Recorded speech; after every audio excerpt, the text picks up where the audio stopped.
frequently. Um, so anytime there's a roadblock, whether it's professional life on the mat here, personal life, I think I've done probably like 10 maps, which is a lot. And each time something beneficial came out from those.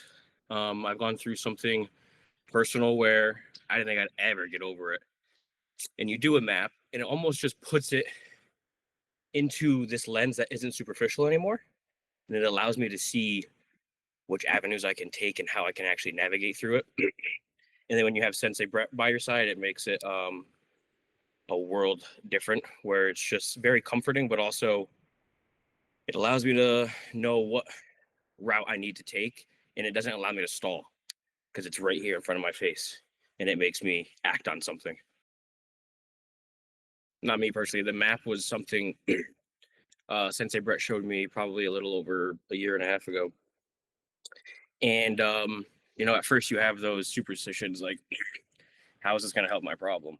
It's the ignorance of the young mind, I guess you could say.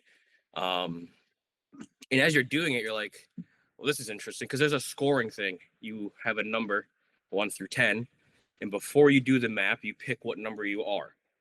I was at like a 1. I was in like some personal trouble with family, a tragic loss. So it was very hard on me.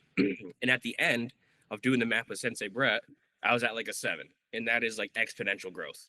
And I was like looking at it, and I'm like, wow, it's almost undeniable.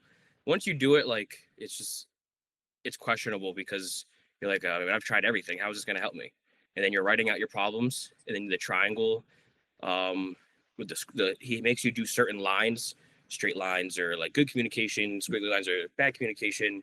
And as you're doing it, it just becomes this great work where you're like, wow, this is very helpful.